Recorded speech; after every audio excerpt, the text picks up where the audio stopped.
भयंकर रूप नहीं माड़ी आसुची जल प्रलय।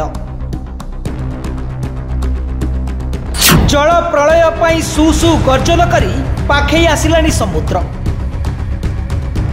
समुद्र गर्भरे बुड़ीजिब चिलिका, चंद्रभागा और भितरकनिका। गाँ दांड घर द्वार उपरे सुओ खेलिब पानी।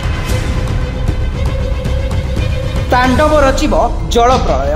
प्रकृति आगरे हार मानिब मनीष, कारण भयंकर रूप नहीं माड़ी आसुची समुद्र।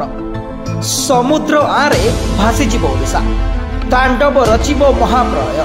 महाप्रलय बदलाई देव ओडिशार मानचित्र। खूब शीघ्र ध्वस्त विध्वस्त सह मूलपोछ होइजिब सबकिछि।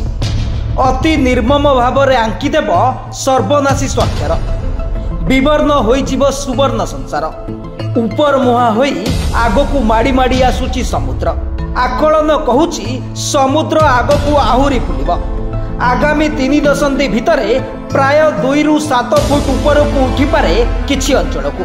जदि एमिति हुए तेबे समुद्र आरे पशिजिब भितरकनिका जातीय उद्यान, बालुखंड कोणार्क वन्यप्राणी अभयारण्य और चंद्रभागा बेलाभूमि अंचल। खाली सेतिकी नुहे, विश्व प्रसिद्ध चिलिका ह्रदर चारिपाख अंचल को भी समुद्र बुड़ाई देव।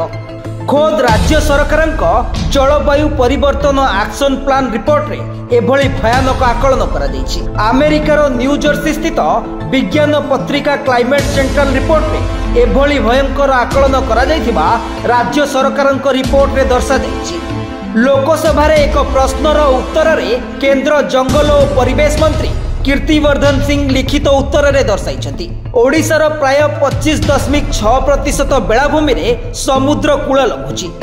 140.7 किलोमीटर बेलाभूमि रे समुद्र माड़ीबारे लागिछि। जातीय उपकूल गवेषणा केंद्र एनसीआर रिपोर्ट को आधार करी मंत्री यही तथ्य रखिछंती।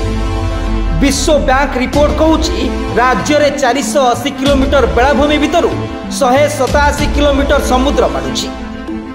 उपकूल अवक्षय यह प्रभावित। 39.3 किलोमीटर बेलाभूमि अत्यधिक और प्राय 52 किलोमीटर मध्यम धरणर अवक्षय प्रवण बेलाभूमि।